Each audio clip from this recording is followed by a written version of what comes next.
And we have a breaking news update from San Francisco City Hall now after Supervisor Bea Alcaraz abruptly resigned just 7 days after her appointment. Alcaraz told San Francisco Mayor Daniel Lurie she would step down amid growing scrutiny over her past business practices. ABC 7 News political reporter Monica Madden has been digging into this all week long, and she joins us now with the very latest and an exclusive interview that you had with Alcaraz. What did she tell you? Well, first and foremost, we waited outside of her office all day to get her. And something I want to note, Karina and Larry, is City Hall insiders tell me they were initially shocked when Mayor Daniel Lurie appointed Alcaraz, who is a 29-year-old political novice with no prior experience in government. But quickly, these allegations about her previously owned pet stores operations and bookkeeping came to light, with many in San Francisco politics now asking, how did the mayor's office miss these red flags? Mayor Daniel Lurie owning up Friday. Yeah, I'm taking responsibility at my office. After his controversial pick for supervisor, Bea Alcaraz resigned Thursday night. We are going to thoroughly review our vetting process, and we will get better. But let me be clear, that rests on my shoulders. On Wednesday, I interviewed the new owner of Alcaraz's former pet supply store in the Sunset neighborhood. I wanted to learn about the financials of the business, and we obtained profit and loss statements showing Alcaraz was losing tens of thousands of dollars every year from 2020 to 2023. The allegations intensified. Julia Baran, the new owner of the Animal Connection, shared text messages she and Alcaraz exchanged in March. Baran was asking about the payment of employees, revenue, and cash. We verified the validity of the text messages in which Alcaraz makes claims about skimping out on her business taxes. In the messages, Alcaraz says her taxes, quote, will be less since I pay people under the table now. Alcaraz goes on to say she wrote off personal expenses as business ones, saying, quote, I also live off a big portion of the non-cash revenue. I pay for my dinner and drinks with my friends or clients as a business expense, and they may or may not pay me back in cash. We wanted to ask Alcaraz directly about these messages. So I went to City Hall just before noon on Thursday. We waited outside her office for more than 4.5 hours. Her staff told me she had meetings all day long. Eventually, a spokesperson for the mayor said we could have just 5 minutes with her due to scheduling. The spokesperson watched our interview.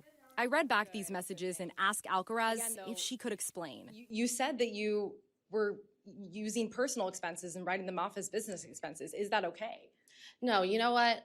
I don't know how much cash, is, floating around, but at the end of the day, I don't owe any taxes, and no matter how much cash we may have had, I was there to serve my community and to keep the lights on and to keep my employees paid and to keep the animals well fed. I also pressed her about how she claimed to pay her employees. So you did pay some employees under the table? Look, if my friends' kids want to come into town and take summer jobs at the store, sweeping the floor and stocking shelves, I'm going to pay them for that. With cash, not reporting how you were paying them to the IRS? I think if you look at restaurants and all the other businesses in the area, the summer jobs and the summer hires, they should get paid, and that's what I did. So you're not denying that you paid them in cash and didn't report it?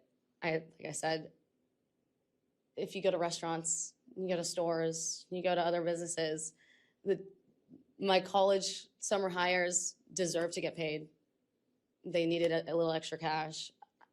I paid them extra cash because I think they should get paid. Accounting experts tell us if the allegations are true, it is not legal, but it is somewhat common for small businesses to write off personal expenses.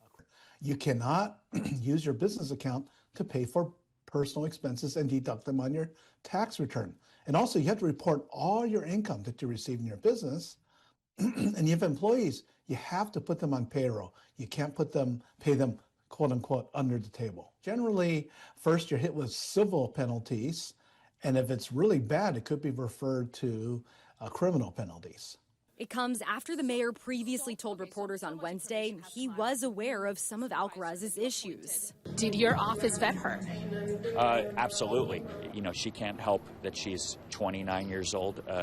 those critiques are pretty interesting to me. Were you aware prior to appointing her that the Animal Connection had struggled financially? Had never Yes, turned a profit and absolutely. And I think as a small business owner, running a small business during COVID is every small business in this city struggled during COVID, and so she gets it more than just about anybody else gets it. Today, I asked him about what he knew and when.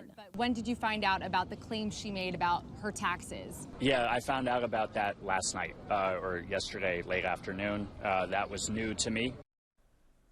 Now the mayor will have a second attempt at appointing someone to District 4's vacant seat, balancing political issues like his upzoning proposals in the Sunset and the Great Highway debate that initially landed us here in this situation with, of course, Supervisor Joel Engardio's recall. Monica, great reporting getting that interview. But talking about the mayor, did he say anything more about the vetting process, how that worked for this office and this position? Several reporters asked him, what was the process like? What exactly did your office do to make sure this person checked, the normal standards or check for red flags that you look for before you appoint someone to political office? And the mayor declined to give any specifics about that process, saying, we will be doing better this time. We'll be looking into what our vetting process was and reconsidering that going forward. Obviously, there's going to be a lot more scrutiny now on this process for his second pick, but we really don't know how much went into the interview process of this woman. And I think it just goes to show